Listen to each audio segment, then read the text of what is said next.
So my name is Grace, by the way, and these are all my great coworkers here in the red shirts. They, by the way, told me to wear a red shirt today. Notice how well that worked. Totally forgot. Not that matters. So what we're doing is we're gonna kind of just take a nugget out of a big subject. So, and kind of just talk to you about really the biggest reason we want you guys to start thinking about why you would want to invest in real estate.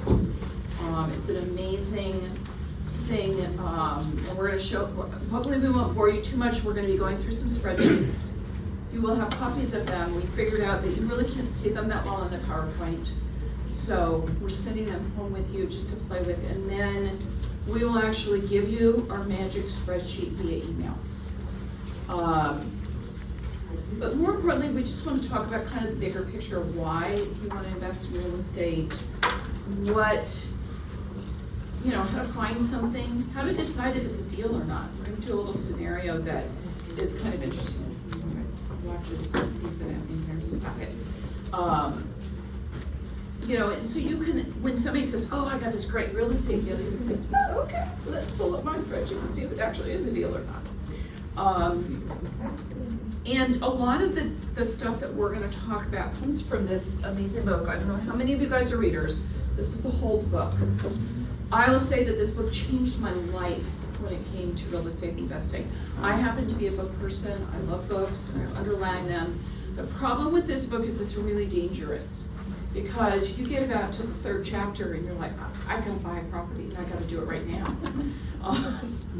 So that's what happened to me, and I'm like, wait a minute, now I gotta be ready. So we will touch a little bit on how to be ready.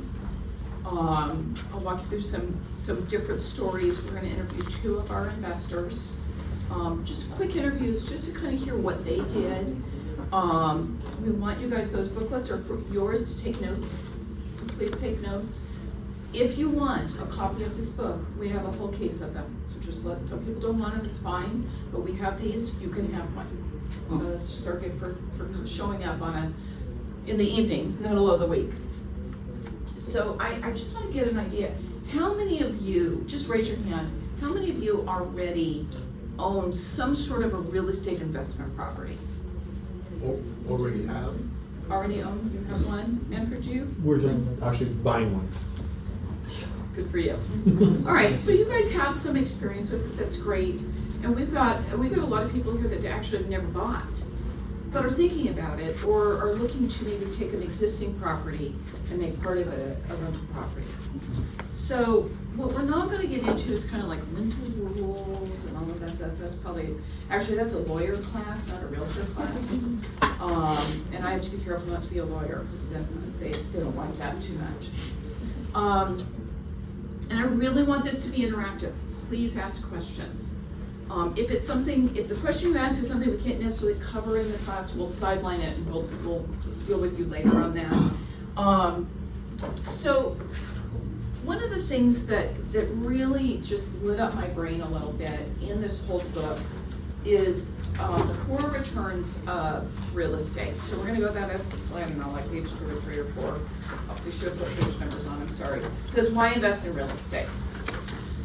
So, everybody talks about cash flow, but that's like just a little piece of it.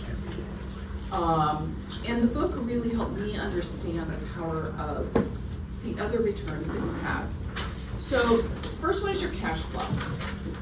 How much profit you make each month on the property. Tenants paying the rent, here's what you paid for it, here's what your expenses are, what's your money in the pocket at the end of the month every month. By the way, I will tell you that I do not recommend buying a property to break even. Now, are there other returns? Sure. But if you're looking at a property and it breaks even, I would tell you that should be a no. You don't buy that property. Now, if it makes $100 a month, buy it. But don't break even because your margins are too tight. You get a bad tenant, you have a major repair, and suddenly you're in trouble. So we really do, so cash flow is your number one thing.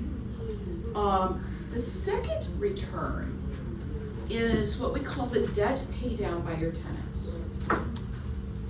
So when you buy a property, you could usually get a mortgage. Now we're gonna walk through one cash scenario so you can see that. But the pay down of your mortgage by the rent payment from your tenant is considered a return on your investment. Everybody understand that? Most people don't think about that, but it's one of the most important returns. So I had a client, I talked to her last week. She's like, well, you know, I'm gonna get some money for the sale of my house, and I've got this apartment building, and I wanna pay off the mortgage. I said, why? She said, well, you know, and I said, well, but who's paying it down right now? She said, well, the tenants are. I said, so let them. Let them. Yep. Keep your money for something else. And there are times to have your properties be mortgage free. Most of that having to do with sort of like retirement planning, you know, if you're gonna retire in, you know, in 15 years and you want them free and clear at that time, then you structure your loan appropriately. So hopefully that makes sense.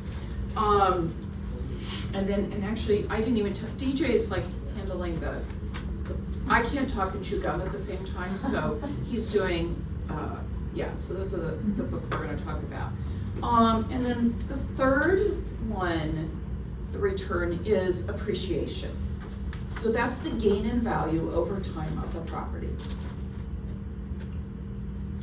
We live in the Golden State, which is called golden for many reasons, including the fact that we have really good, healthy appreciation here. Hopefully did I do this? Okay, I'm pushing the wrong buttons. I should have just put it down. I'm telling you, walking and chew gum at the same time, not something I can do. So, to give you an example, I have some clients who bought a property in Georgia years ago. And they owned it, and they came in, and I met them about 10 years after they'd owned this property. And they had bought it because it seemed like a deal, and you know, they had tenant problems. They finally worked those out.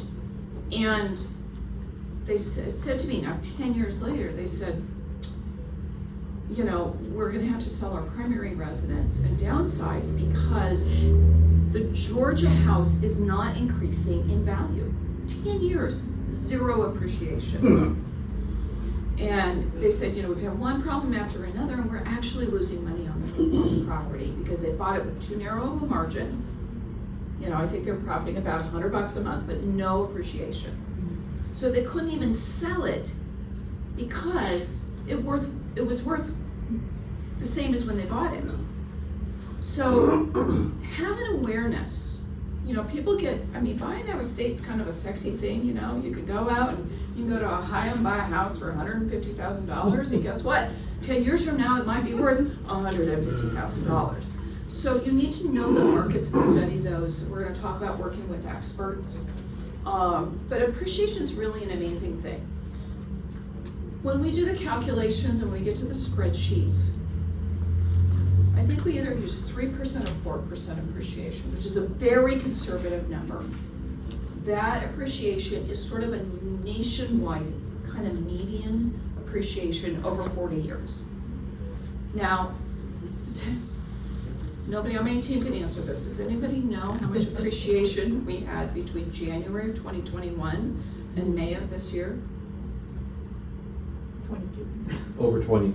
Over 20, right on. 21, it was actually 21% depending on how you look at the data. You said 22, right? It was our. Oh, yeah, This is Sorry. in California or in LA? Los Angeles. In Los Angeles. Okay, by the way, is that normal? It's not normal at all. I mean, you can't do those stars. It's just, yeah, so we're all still in recovery from the crazy of that period of time. That was a little nuts. And in some regards, not to get on a bunny trail about the market, in some regards it's actually good what's going on right now because the market's quieting down. We're going into a more normal market. It'll take us about 18 months to get into that normal market. So appreciation is great. Does appreciation put any money in your pocket today? No. The only time that you get your appreciation is when you sell the property. but it's still a return on your investment. So, but a lot of the returns you take advantage of at time of sale. So, and then the fourth one is super awesome, and that is depreciation.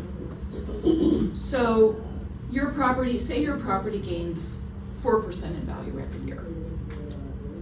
You file your taxes, the IRS looks at it and says, we don't care what the market says, we know that the property is worth 4% less or whatever percentage less. And it's written into the tax code that you have depreciation for 27 and a half years on an investment property. So let me explain to you what, and I'm not a tax person, so please do not quote me on these numbers, but just say, for example, that in a year you bring in $10,000 in profit from your rents. Well, the IRS goes, oh my gosh, your property lost so much value, you know, during the year. True, depreciation. You know, that we know that you lost about $6,000 worth of value. So you made $10,000. IRS says $6,000 is lost. So you only have to pay income tax on the $4,000. So from a tax strategy standpoint, investment property, the income from that is taxed at the lowest possible rate. So, because we all would like to, well, I don't know, maybe somebody doesn't feel this way, but I'd like to pay less in taxes. So You can deduct your income too, if it's like low enough. Yeah, there's all kinds of different things you can do, but depreciation is really an amazing thing. So here's the thing about depreciation is it runs out. Now, at my age, it probably won't. It'll probably run out after I'm gone. Well, I don't know, I'm doing math here. I'm gonna live to 100. Yeah, it'll still run out. So what you will see is investors who have owned property, the moment they get to a point where they've almost run out of their depreciation, that's when they sell. So that they could go into a new property and restart that. And they do that through what we call a 1031 exchange, which is not a class we're talking about today, but it's important for you to know the lingo of that. So, when you become an investor, you know, we're gonna go to the page called Find. I think the thing that's really important is to figure out what your investment criteria is. Like, everybody's different. So I'm gonna kind of just tell you what my thought process was on investment criteria. And the more you invest and the more you explore investing, you will clarify your criteria more. I had the benefit of learning from, actually a lot of my clients. I had some really sophisticated clients who owned a lot of property, and they were fine at teaching me how to do stuff. So if you buy, say for example, you have an apartment building, and all the units are 1 bedrooms.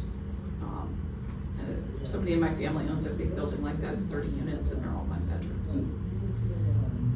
For me, when I looked at that, a 1 bedroom apartment is your most transient tenant. Do you guys agree with that?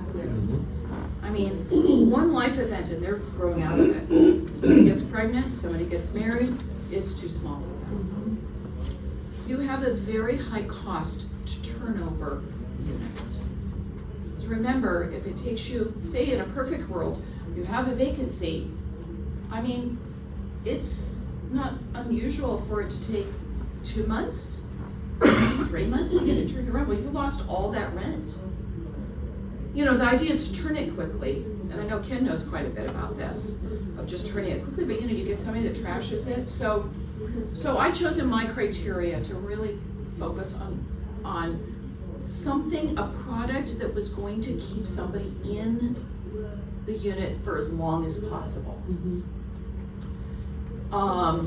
So that was my first criteria. So, and 1 bedrooms were a no, a hard no for me. And we are going to do an exercise where there's an exception to that. The other thing that I loved is I loved single family homes. tend to be the longest term tenants stay in single family homes. You know, you get a good tenant, they'll move in, they'll never leave.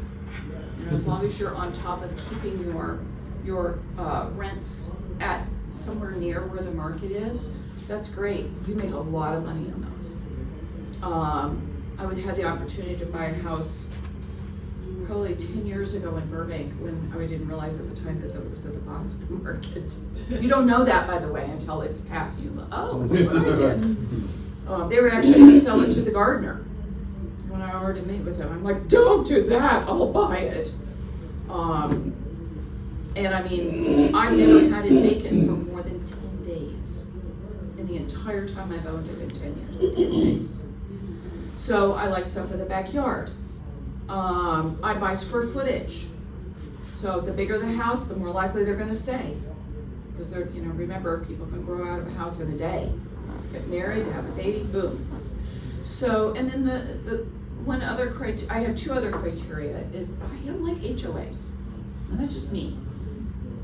I own a property that has an HOA, but it's not a rental property. I have a vacation home. But, so that means that I'm gonna steer clear of condos. I wanna make the rules, I don't wanna have to live by somebody else's rules, that's just me. And then the other criteria I have is no swimming pools, which by the way, I broke that rule last year. So, and the swimming pool rule had to do with more of just liability and upkeep, and I just saw it as an expense that it wouldn't necessarily generate better rental income for me. So those are just some ideas of criteria. When you read the whole book, they'll talk you through that, and once you've figured out what it is you're looking for and what your criteria is, it's easier to find something. Because when you see it, you go, oh, that, I'll buy that.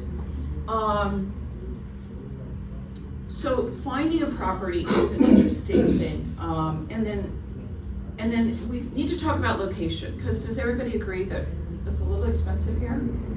So that's not to say that there are no deals here. It's just a little expensive, so you have to have some money to do it. You know, so I see a lot of people buying in Arizona and the Phoenix area.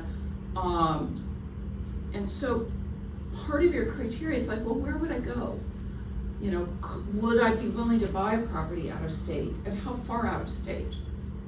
You know, like, I mean, I know people that buy in Florida. I would never buy in Florida. You know, you can't get there that quickly if there's a problem. So you have to buy, first of all, it's Florida. I'm sorry, if anybody loves Florida, I apologize. I'm from Florida. I'm like, yeah, that's why you're living here, right? I'm just kidding. This doesn't do well in Florida, I'm just saying. I'm such a girl, I'm like, no. So, you know, for me, I wanted to be investing, if I invested out of state, it needed to be somewhere that I would easily go to. And I actually owned a rental home in Phoenix that my daughter rented for me from, and the moment she moved home, I sold that thing. I mean, living in Phoenix is like living in the surface of the sun. And I was just like, and all the realtors were like, don't sell it. I'm like, I do not care. I don't want to own in Phoenix. It's too hot. I could drive there in 6 hours and I would never want to. So, again, but everybody's different. And so, like, my brother loved the Phoenix Scottsdale area, bought a lot of property there, did very, very well. By the way, the rental laws in Arizona are extremely landlord friendly. Very landlord friendly. He would tell me all the time, he'd be like, oh yeah, he goes, if they step out of line, you could just get rid of them just like that, it's no big deal. He goes, so they all behave. That's what he told me, they all behave. I was like, all right, good to know. So if, you know, so start thinking about, if you were gonna buy outside of California, where would that be? Just so you guys know, we are incredibly well networked throughout the entire United States. We know agents in every major and minor marketplace in the entire country. You know, our Keller Williams, if you guys don't know, is the largest real estate company in the country. We have, I think, 180,000 agents or something like that. It's crazy. And we know people all over. So if you decide, hey, I want to buy in Chattanooga, Tennessee, we got people for that. Actually, I have several people for that. You know, we're seeing Knoxville being a very hot market. Nashville, those areas, parts of Texas, if you can get into Austin, Dallas, Fort Worth, San Antonio, some great opportunities there. So we know people in all those markets, so when you get to a point where you want to invest outside of the state, let us know. We know who the agents are to talk to. And I will say that your agent that you work with is critical. You need an agent that's experienced, that knows kind of the nuances of what that area is about, you know, what the vacancy rates are, you know, is Amazon moving in? That's a big thing.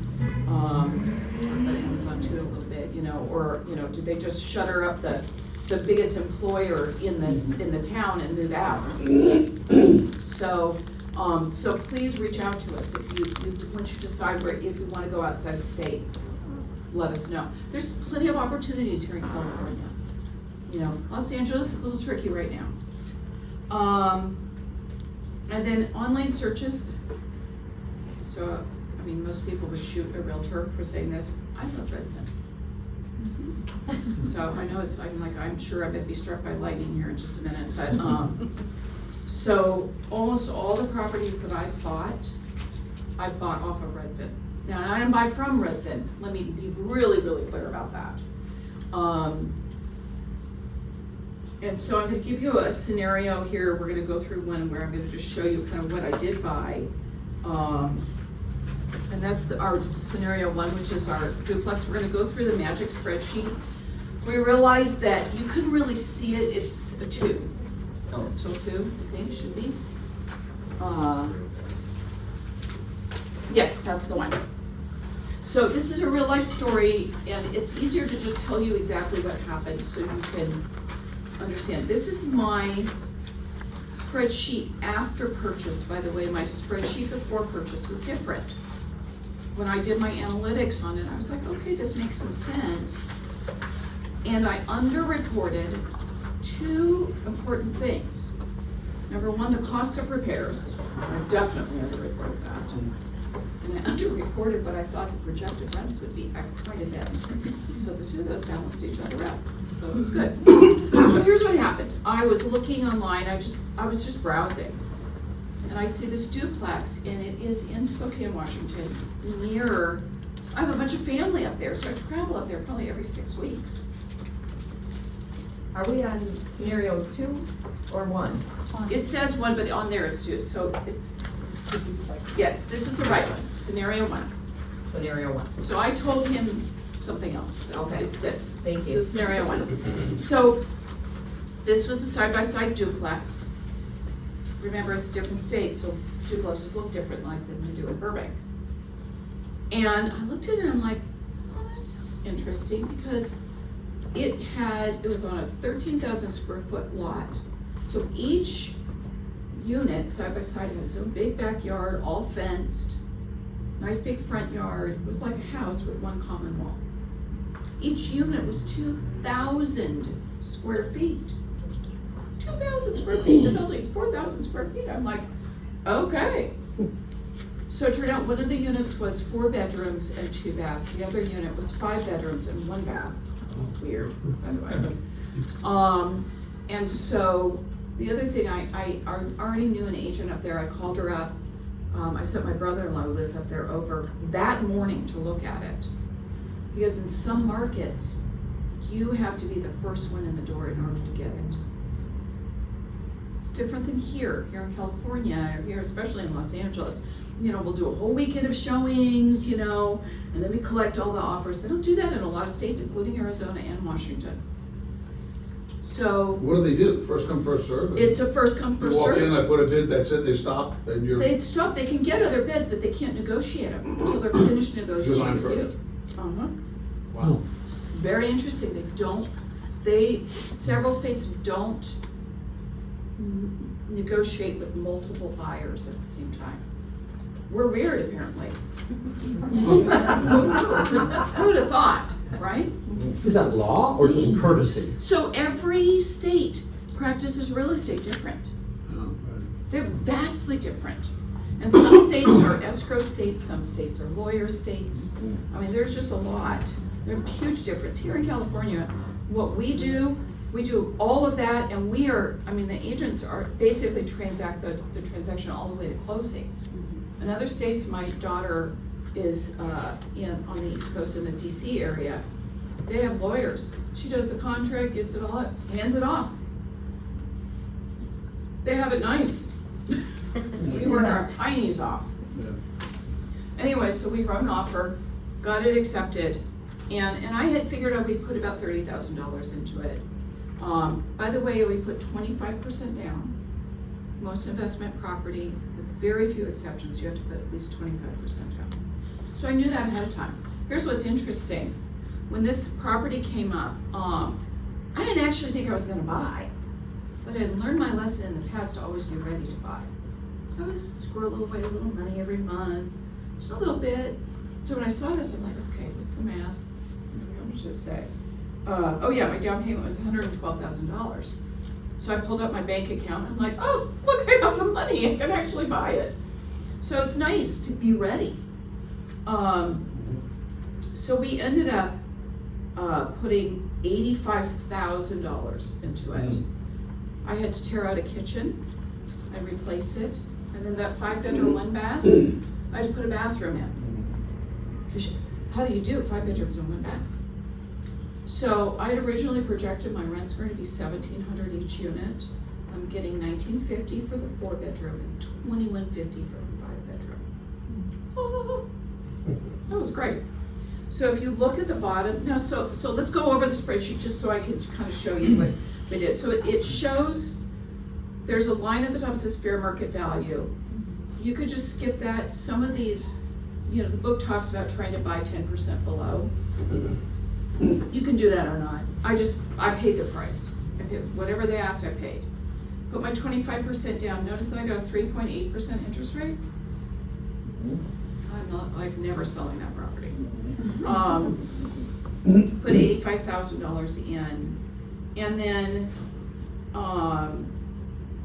if you notice that my mortgage payment is $1,572 a month. Just think about that. Do you realize how good of a deal that was on rents? And so my gross rental income is $4,100, and then where it says net rental income in blue, that $3,895 is just taking off a 5% for vacancy. It's a vacancy allowance, so it just adjusts it down. And then I've got my expenses. I put $100 a month as a maintenance reserve, $55 a month in utilities. I pay the water for the building. That's the other thing you gotta know. What do you pay? You pay the property taxes, insurance. Other is HOA, lawn care, trash, etc. That's $100 I pay for a gardener to go. And they have snow there, so he doesn't obviously do the yard in the winter because there's no yard, it's all snow. And in my contract, by the way, with the tenants, they're responsible for snow clearance, not me, thank goodness. So I'm not getting out there with snow blower. So my expenses are $833 a month. So at the bottom, you can see here net cash flow. Is it here? Yeah. Oh, I'm sorry, I'm not supposed to be doing that. So that's my positive cash flow every month. Now, when you're evaluating your cash on cash return, it's not about the purchase price, by the way, at all. It's about how much money you put into it. So that's your return on investment. So how much did I put into it?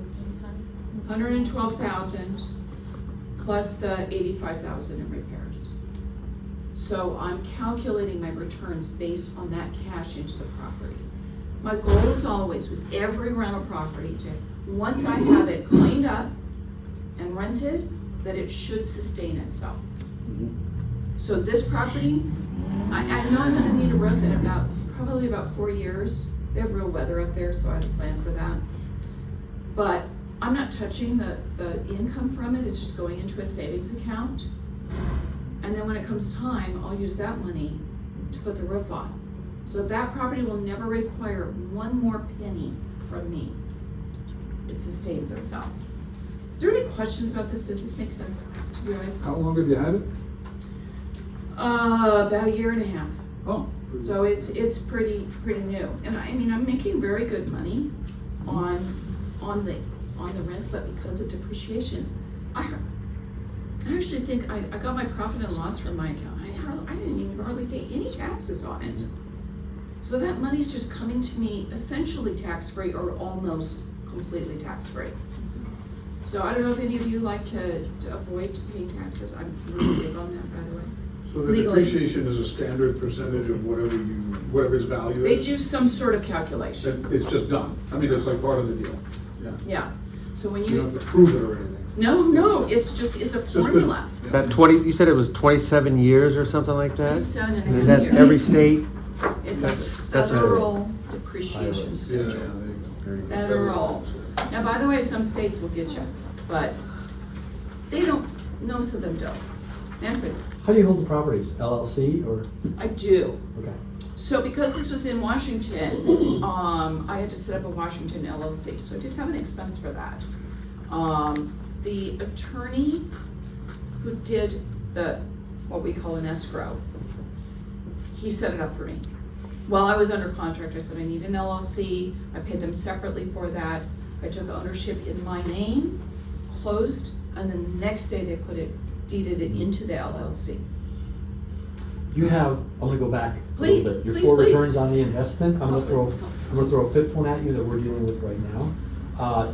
I guess you call it family legacy planning or family wealth. Yes, We are buying, our kids, 3 years ago, bought a property up in Idaho, up in Sagal. It's 40 miles north of Coeur d'Alene. oh, nice. And 10 acres, and they developed it.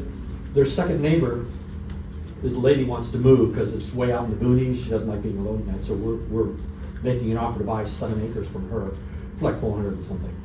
But we are doing with our kids. Our daughter lives there and our son is in Portland. And then we are combining I'm gonna buy it, but they're all gonna buy into it. And then the beauty of what we're doing, we're gonna turn it into an Airbnb Yes. for the rich people in Coeur d'Alene to come up and shoot bears on the weekend, or whatever they do. And then our kids and grandkids, they live 2 houses away, they'll do the maintenance and the security and all that. So for us, we're helping our kids buy into the property, and eventually we'll let them buy us out. But it's more helping them build wealth. And it's, That's great. I'm not worried, I know it's out of state, and normally I would freak, because you have to have a property manager up there, and a handyman and all that stuff, and I'm not gonna fly up there. So this way the kids and the grandkids can do the maintenance after somebody leaves. So the fifth one for me is the biggie, is the family wealth building, which is like, when we started thinking about this like 6 months ago, it was like, dang, that could be cool. There are and that's a great conversation, and I'd love to have some more detailed conversation about it, because my very first investment property, I didn't have enough money. So I called my mother, the banker, Mom. I said, Mom, I need $40,000. She goes, why? I said, well, they're gonna sell the house to the gardener. She goes, if any of you know, those of you who know my mother, absolutely not. But I'll buy it with you. Yeah. So she bought it with me, and now my mom is gonna be 90. So she's not a spring chicken anymore, although don't tell her that, because she kinda is still springy. Feisty little gal. So now, as she's been doing her estate planning, her half, we own it in 2 LLCs, my LLC and her LLC. Her LLC is, I'm a member of that, so that will automatically, her half has to meet automatically. But what it did is it gave her tax benefits for all those years, and she needed the write-off. So yeah, so there's some things to do, and what I'll say about owning in an LLC, just a good accountant, besides having a really good agent, you need a good accountant. My accountant, just asking this question again about another property.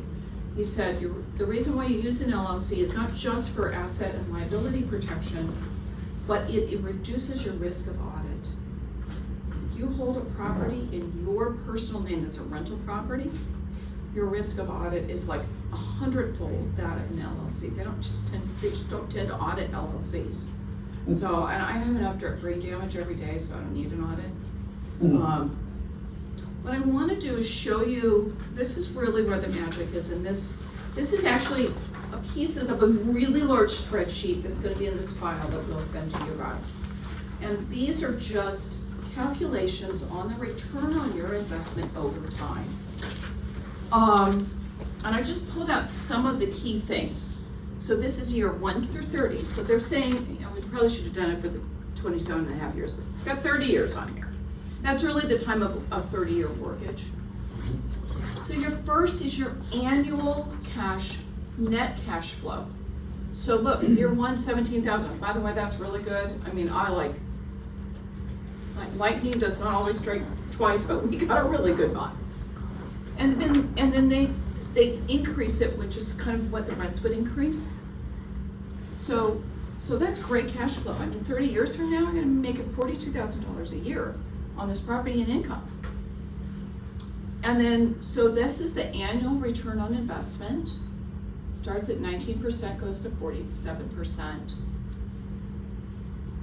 Then there's cash on cash return on investment. And this is the one that I looked at quite a bit. Sorry, I'm supposed to be using the thingy. I'm right with it.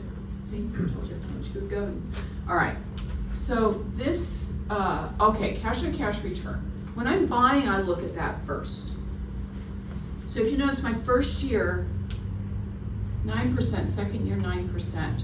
Okay, can anybody get 9% return anywhere right now? I mean, I thought I hit the lottery when I saw that. Now, when I did my initial analysis on the building, the return was 3%.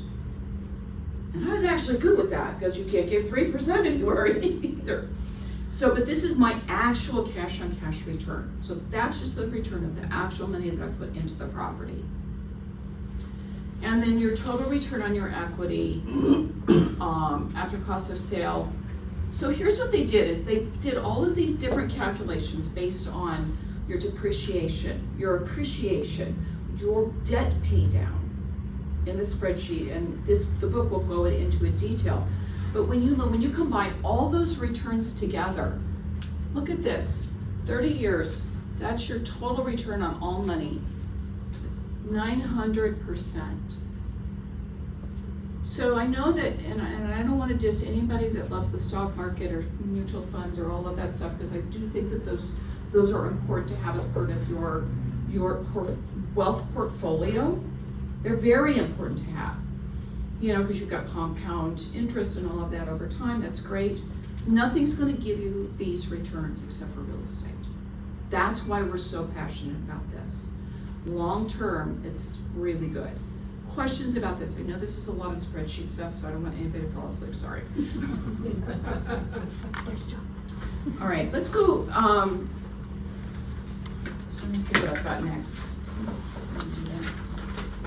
We're at 7:06. Okay, thank you. So we've got, and I want to so my daughter, my oldest daughter is a real estate agent in Alexandria, Virginia, in the Washington, D.C. area. So she calls me up and do the property one. Calls me up, she says, Mom, I've got this condo, I think you should buy it. Okay, so what's my criteria? And I said, how big is it? 1 bedroom. Sure, honey, pitch it to me. So I did the math on this, and she says, you can probably pick, it was listed for 200, she goes, you can pick it up for 180. I'm like, oh, that's interesting. So I did this spreadsheet. I said, okay, I buy it for $180,000. I put 25% down, which by the way is only $45,000. This is the only my interest rate's 7.5%, by the way, because this non-owner occupied property is a higher interest rate. And I did all of this stuff. I thought, okay, maybe I may spend $10,000 just to shiny it up a little bit, and that might be too high. It's got a tenant in there right now. I have to buy it, by the way, with the existing tenant who won't be out for 6 months. Okay, not great, and they were not paying that great of rent. So rent for that is $1,700 a month. I put in all the HOA fees and all of that. If you look at my net cash flow at the very bottom, what's that?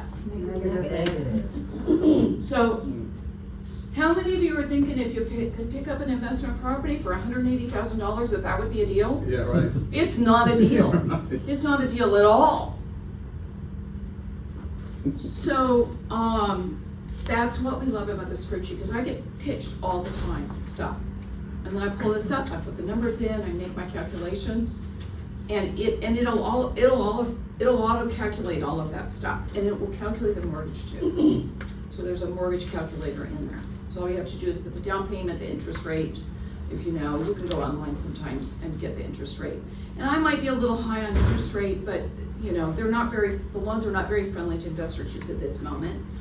So 25% down. So then what I did, and I mean, you still, by the way, on the second page, you still actually get a return over time, but it's terrible. So I also did a scenario, scenario 3. So well, what if I paid cash for it? Would it cash flow? Yeah. So I would get $626 a month. Yeah, but I gotta put it's $180,000. So where I go in my head is, boy, if I had $180,000, I could use that 25% down, put that as my 25% down as something that's a better property, not a 1-bedroom, maybe it's multi-units. So, and the rates returns on that are not terrible. We're gonna go to the last scenario, which is completely fictitious.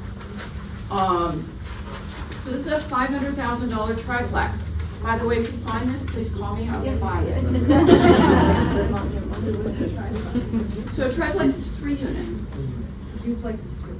Duplex is 2, a fourplex or quad, sometimes they call them quad, which is fourplex, but it's a triplex, so it's 3 units.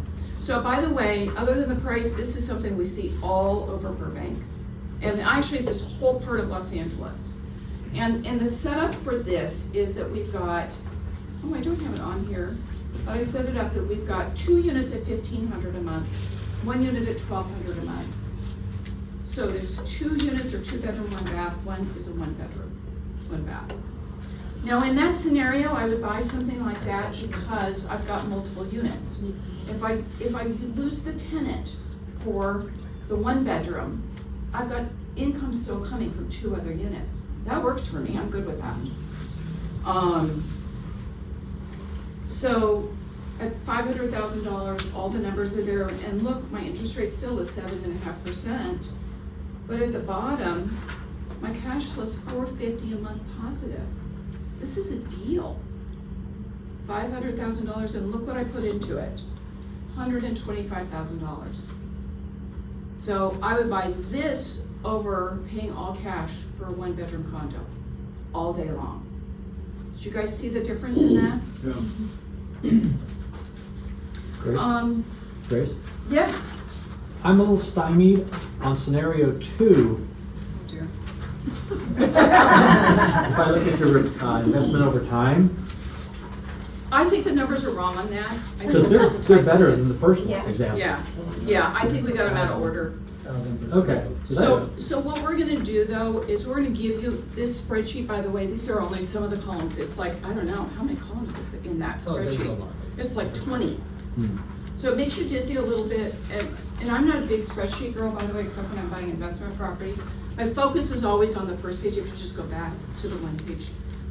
Yeah, that one. This literally sits on my desktop and I'm doing the math all the time. How much would the rents be? Is there upside in the rents? That's what a lot of the investors will say.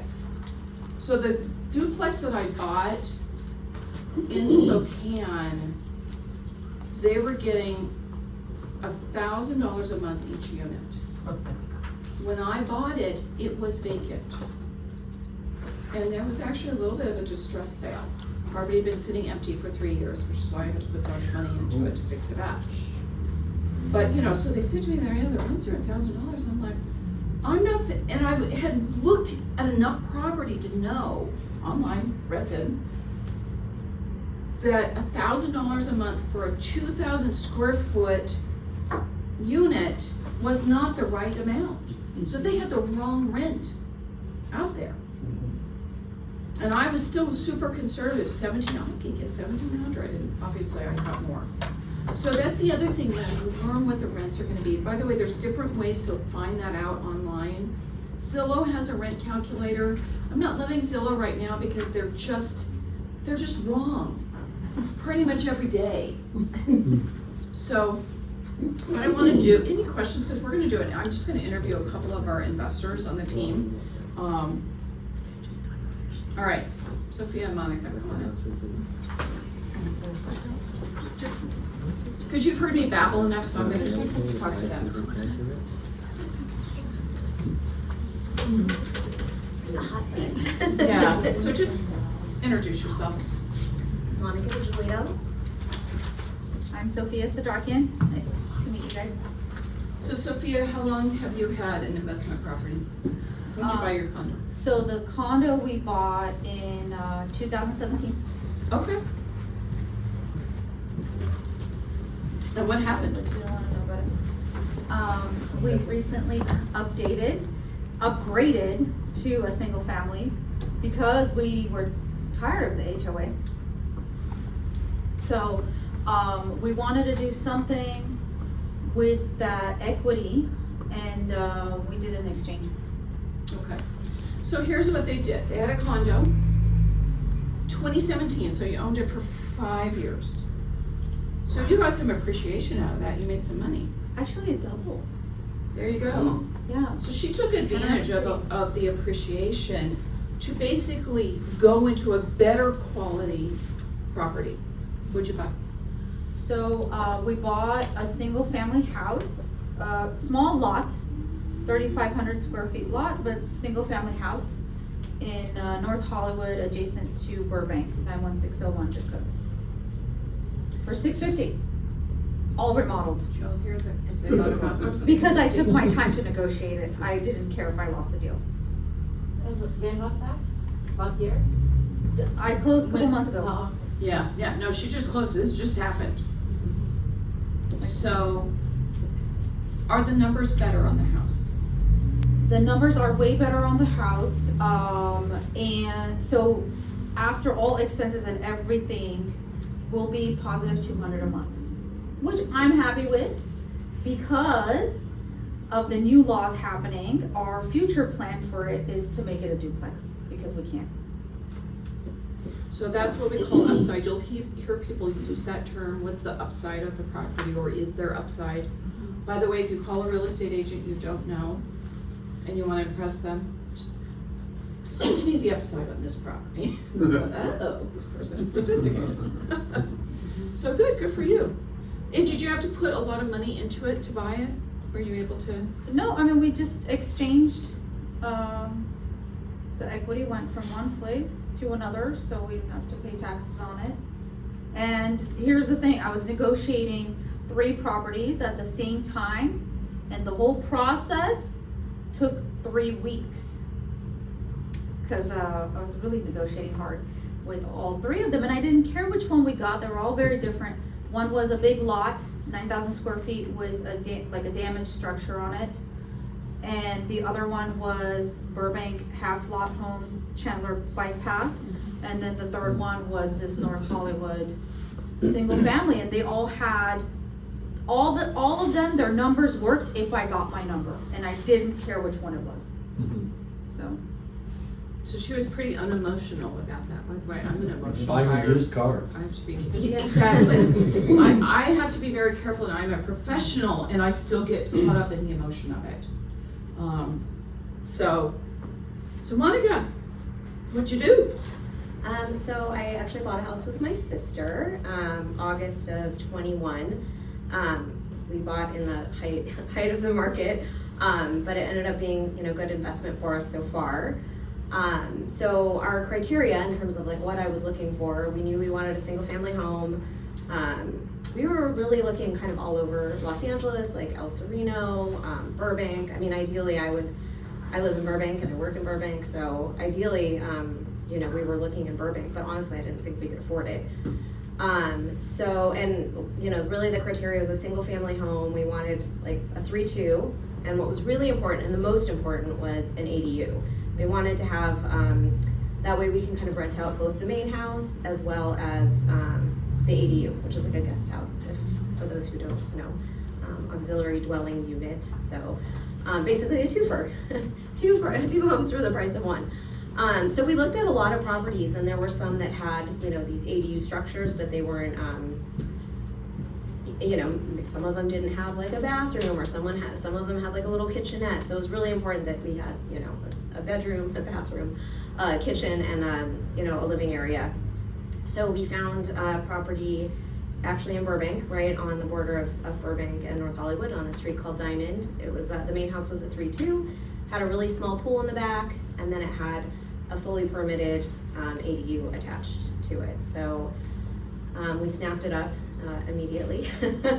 And also we had to be very unemotional because it was a flip, and you know, definitely have to be careful with flips. It was owned by Redfin, so Redfin bought it, and actually it was a Redfin agent who sold it to us. And so Redfin came, they bought it, it was distressed, they bought it. The only thing they really spent money on was a new roof, which was great. Obviously that's a great value add. And you know, they updated the kitchen and the bathrooms. So, and it was beautifully staged. So, you know, when you walked in, it looks beautiful. It looks really, really great. But once we were in escrow and we did all our inspections, it was, as some of the inspectors said, lipstick on a pig. So, you know, the electrical, I think there was like 3 circuit breakers for like the entire house. It's like about 1,100 square feet. That's enough, right, Manfred? In Idaho. Yeah, so our electrician He's a was, contractor, so. There's no permits up there. yeah, our electrician was like, if you want to blow dry your hair and vacuum at the same time, like, you're not going to be able to do that here. You know, the plumbing needed, you know, a lot of upgrades. There was no clean out. So it had, once we got into like the inspection phase, there was a lot of issues. And again, just being like very unemotional, you know, and I love to negotiate. That's like my favorite part of really being a real estate agent. And I feel like the person who has the upper hand in the negotiation is the person that's willing to walk away. So that's, you know, and again, this is like the height of the market where people were waiving contingencies, and you know, and we were able to get, and it was, we only paid, I think, $5,000 or $6,000 over the list price, which, you know, at the height of the market, everybody was paying, you know, $50,000, you know, over. So already we felt like we were getting a good deal. And you know, it was kind of tricky because, you know, when we did the numbers, we're like, okay, we want to ask for like at least this much, and it was a big number, you know. And but I was like, I don't care, we'll walk away. And I think, you know, but it was tricky because they could just put it back on the market and sell it pretty quickly, right? But again, I'm like, well, I'm not gonna, you know, we didn't want to put so much money into the house because we were already kind of overextending ourselves just buying it together. So we came up with a number. We're like, if we don't get this number, we're gonna walk. And we ended up getting well above that number. And then we also, like, they paid for like the termites and everything. So once all was said and done, and we, you know, we're like, okay, this is a great deal. And so we're in the positive about like $400 a month because we have like the income from, you know, the main house, and then from the ADU. So we did that strategically in case the ADU person leaves or the people that are in the main house leave. The cost of the mortgage isn't solely on our shoulders. So so far so good. We haven't had any issues. So these are recent things. Manfred, yeah. I was gonna say ADUs are becoming a big deal, but just make sure they're permitted things. Yeah. Otherwise It's you get true. stuck with a skunk. Yes, It is absolutely. true. I've seen a couple listings where people say permitted already for ADUs. So they're pulling permits for ADUs, letting you know that you could do this if you buy the property. Does that bump the value, or is that more an emotional thing? You know, it's important, and here's the thing, I don't know if you guys, and if I'm talking about stuff that you guys know already, I apologize, but, you know, the state has basically mandated that ADUs are to be allowed, and the state will sue a city if they take too long to get permits. So they're required to waive a lot of the timeframes. It used to be at Burbank, it would take you 2 years to get a permit for an ADU. Oh, you cannot do that now. Because they can get sued by the state, and the state will do it. Took my mom about 7 months. Yeah. Basically, none of the cities wanted to do that. Yeah. But we have a housing crisis. Now, I'm not, you know, there's positives and negatives to ADUs. You know, the biggest negative with ADUs is that it increases density. But here's the reality, we got people here. Bye, Manfred, thank you. You know, so, And that's what we're seeing the investors looking for right now, single family, detached garage, to do an ADU conversion. Frankly, I personally am looking for that right now. You know, not that I wanna get into construction, but I know people, just a couple of people. I got a couple of contractors in the room, so there you go. Is this helpful to you guys, if you guys wanna ask them questions? So, hopefully this is helpful. By the way, this is the, and I'm just gonna be totally transparent, this is the first time we've done this workshop. We're gonna make it better each time is our plan, so, and we'll figure out sort of some of the bugs with PowerPoint. Is this valuable to you guys? I mean, Oh, have you yeah. learned something, you know, it wasn't until I pulled this book out and really read it that I went, it was like this light bulb went on in my head, but it's a dangerous book, I'm telling you. It's, you start reading it and you're like, oh my gosh, I'm gonna buy. So, When did you first read it? I read it about 4 years ago, and I went, oh, you know, and I thought, well, I can't afford to, but here's the other thing that I did.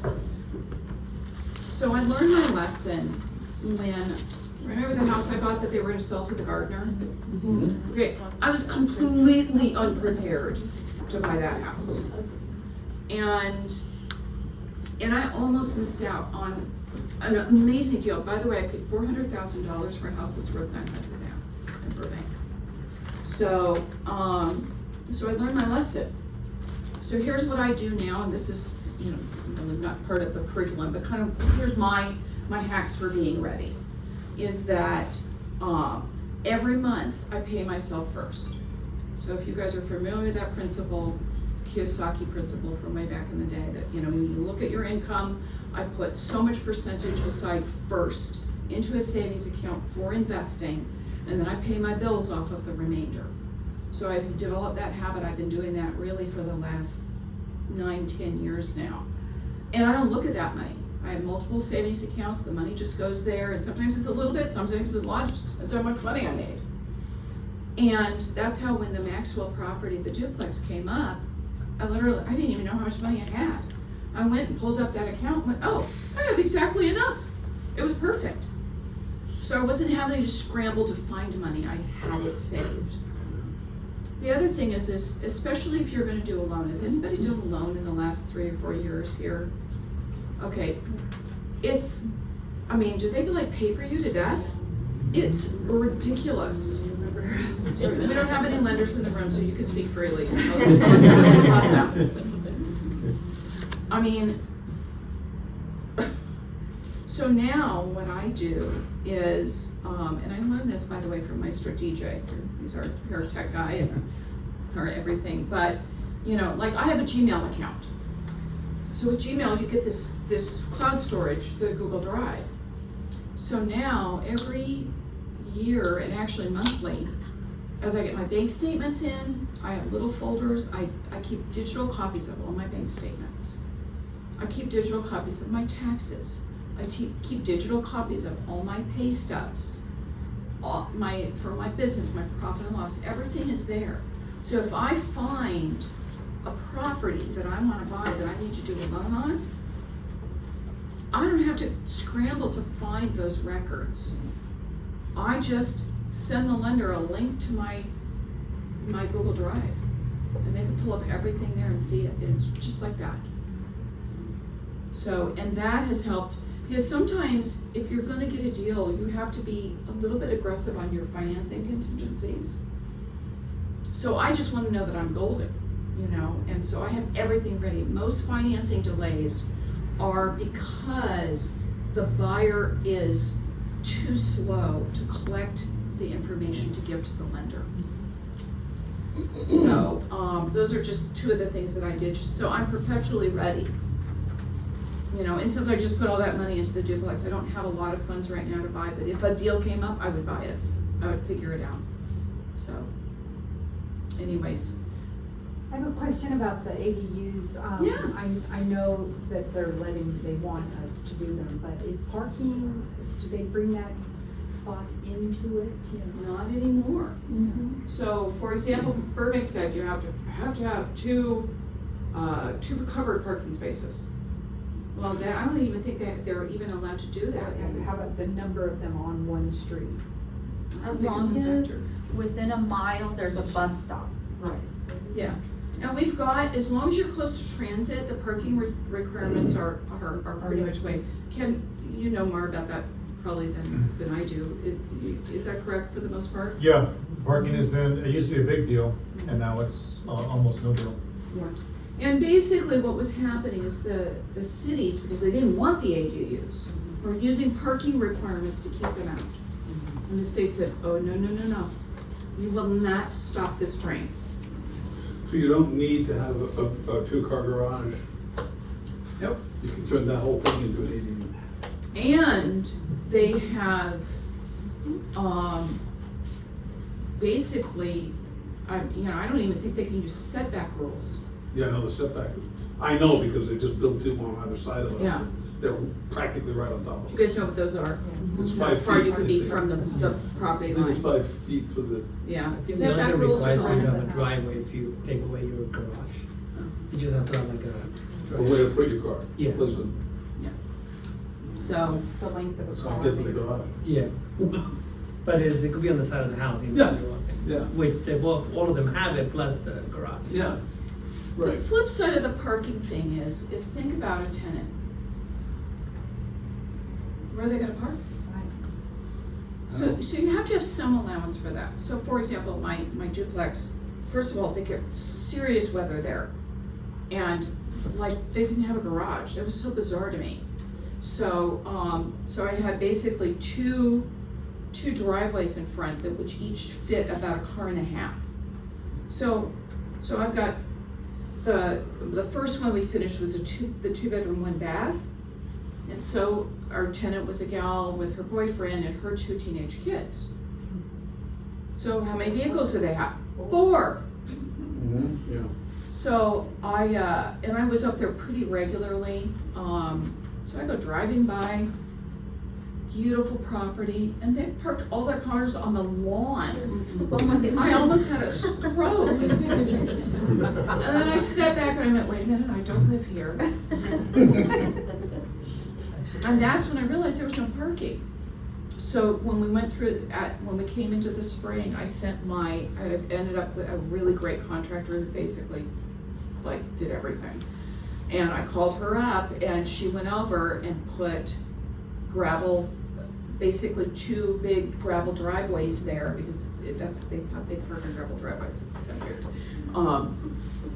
So that now I have extra parking. And that was a big, because there was some tension with the tenants over parking. So that's something you have to be aware of with the ADUs, is like, where are they gonna park? You have to have a plan for that. You know, the state's position is, well, we're gonna give you an ADU to live in, that you're gonna rent it, but we don't really want you to have a car, we want you to use transit.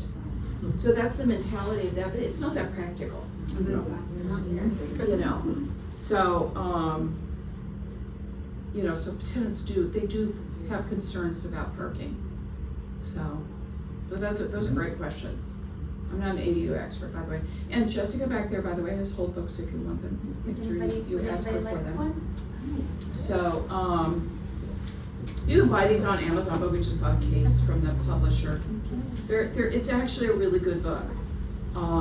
Just like I said, I've already warned you, you're gonna wanna buy something after you read it.